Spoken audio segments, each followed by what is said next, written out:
Bill gates ఇటీవల భారత పర్యటనలో ఒక ఆసక్తికరమైన పరిణామం తాజాగా వెలుగులోకి వచ్చింది. వివాదాస్పద అమెరికన్ ఫినాన్షియర్ ఎప్స్టీన్తో గేట్స్కు ఉన్నటువంటి పాత సంబంధాల మీద అంతర్జాతీయంగా మళ్ళీ చర్చ మొదలవడంతో భారత విదేశాంగ మంత్రిత్వ శాఖ అప్రమత్తమైంది. అది నారా చంద్రబాబు నాయుడు గారికి తెలిసి కూడా ఆయన ఎందుకు అలా చేశాడో పాపం యావత్ దేశం మొత్తం కూడా చంద్రబాబు నాయుడు గారి మీద, నారా లోకేష్ మీద దుమ్మెత్తిపోస్తున్నారు. బిల్ గేట్స్ భారత పర్యటనకు వచ్చిన సమయంలో ఆయనతో కేంద్ర వాణిజ్య శాఖ మంత్రి భేటీ కావడాన్ని విదేశాంగ శాఖ నిరాకరించినట్లు తెలుస్తుంది.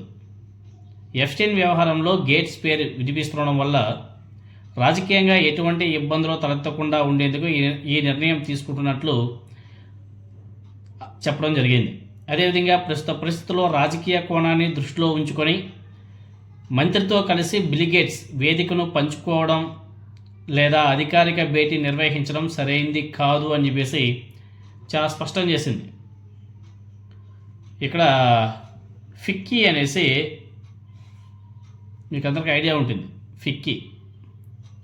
ఫిక్కీ శతాబ్ది వేడుకల సన్నాహకంలో కూడా ఫిబ్రవరి 19 జరగాల్సిన కార్యక్రమానికి బిల్ గేట్స్ హాజరు కావాల్సి ఉంది.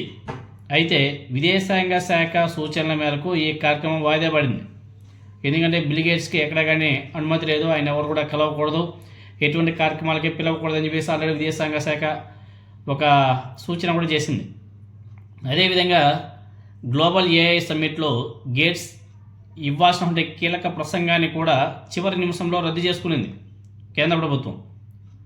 ఆయన స్థానంలో గేట్స్ ఫౌండేషన్ ప్రతినిధి అంకుర్ వోరా ఆయన ప్రసంగించాడు. దానికి కూడా బిల్ గేట్స్ వెళ్ళలే, ఎందుకంటే ఆయనకు అనుమతి ఇవ్వలేదు. ఎందుకంటే ఎప్స్టీన్ ఒకప్పుడు అమెరికాలో అత్యంత ప్రభావవంతమైనటువంటి వ్యక్తి.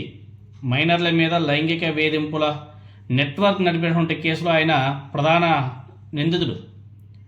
ఎప్స్టీన్కు శిక్ష పడిన తర్వాత కూడా బిల్ గేట్స్ ఆయన కలిశాడు. అవన్నీ కూడా అంతర్జాతీయ మీడియాలో కథనాలు కూడా వచ్చాయి. ఎప్స్టీన్ ఫైల్స్లో బిల్ గేట్స్ ఇద్దరు రష్యన్ బాలికలతో ఉన్నటువంటి ఫోటోలు కూడా వైరల్ అయ్యాయి.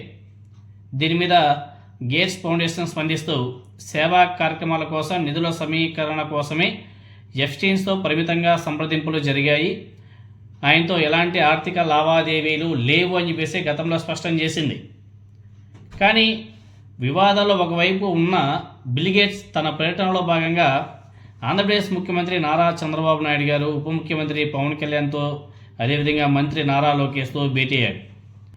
ఎప్స్టీన్ ఫైల్స్లో బిల్ గేట్స్ పేరు ప్రముఖంగా వినిపించినప్పటికీ రష్యన్ బాలికలతో లైంగిక సంబంధాలు ఉన్నాయన్న ఆరోపణలు తీవ్రంగా వినిపిస్తున్నప్పటికీ ఇవన్నీ తెలిసినటువంటి నారా చంద్రబాబు నాయుడు గారు మాత్రం ఏపీలోని కూటమి ప్రభుత్వం బిల్ గేట్స్కు రెడ్ కార్పెట్ పరిచి మరీ సాదర స్వాగతం పలకడం మీద గతంలోనే విమర్శలు బీభత్సంగా వచ్చాయి.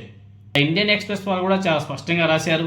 అయినా కానీ నారా చంద్రబాబు నాయుడు గారు వాటినన్నింటిని కూడా పక్కన పెట్టి బిల్ గేట్స్ని ఎందుకు ఆంధ్రప్రదేశ్కి రెడ్ కార్పెట్ వేసి మరీ పిలిపించి అంత హంగామా చేశాడో మనకైతే అర్థం కాదు.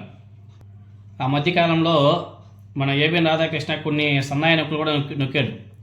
అతిథిని అవమానిస్తారా అని చెప్పేసి సన్నాయి నొక్కులు నొక్కాడు రాధాకృష్ణ. మరి ఇప్పుడేమంటారు? బిల్ గేట్స్ అమరావతి పర్యటన మీద దేశవ్యాప్తంగా నిరసనలు వ్యక్తమైతే ఒక వైసీపీనే నెగిటివ్ కామెంట్స్ చేసిందని చెప్పేసి రాధాకృష్ణ తెగ బాధపడిపోయాడు. నిజానికి దేశవ్యాప్తంగా వచ్చినటువంటి నెగిటివిటీతో పోలిస్తే వైఎస్ఆర్ కాంగ్రెస్ పార్టీ చాలా తక్కువ వ్యతిరేకించింది. ఈరోజు ఇండియన్ ఎక్స్ప్రెస్లో వచ్చేటువంటి కథనం చంద్రబాబు నాయుడు గారికి, అదేవిధంగా రాధాకృష్ణకి ఒక పెద్ద తలనొప్పి కలిగించే వార్త. ఆ కథనంలో చాలా స్పష్టంగా రాశారు, కేంద్ర విదేశాంగ శాఖ బిల్ గేట్స్ పర్యటనలో ఏ కేంద్ర మంత్రి పాల్గొనరాదు అని చెప్పేసి ముందే హెచ్చరించింది. దేశంలో ఏ కార్యక్రమంలో బిల్ గేట్స్ పాల్గొనకూడదు అని చెప్పేసి కూడా చెప్పింది. దాని పర్యవసానమే అమరావతిలో తప్ప దేశంలో ఎక్కడా కానీ ఏ కార్యక్రమంలో కూడా ఈవెన్ ఏ సదస్సుతో సహా బిల్ గేట్స్ ఎక్కడ కానీ పాల్గొనలేదు. అమరావతిలో జరిగినటువంటి కార్యక్రమంలో రాష్ట్ర మంత్రులు తప్ప ఎక్కడ కానీ కేంద్ర మంత్రులు ఎవ్వరు కూడా అటెండ్ కాలేదు. కేంద్ర మంత్రులకు కేంద్రం పర్మిషన్ ఇవ్వలేదు. ఆర్భాటంగా మొదలుపెట్టేటువంటి ఏ కార్యక్రమం అయినా సరే చంద్రబాబు నాయుడు గారి ప్రభుత్వానికి, చంద్రబాబు నాయుడు గారికి ఈ మధ్య ఎందుకో అన్నీ రివర్స్ అవుతున్నాయి. పాపం చంద్రబాబు నాయుడు గారికి ఇప్పుడు ఇది ఒక పెద్ద తలనొప్పిగా ఏర్పడిపోయింది. ఎందుకంటే యావత్ దేశం మొత్తం కూడా దుమ్మెత్తిపోస్తుంది నారా చంద్రబాబు నాయుడు గారి మీద.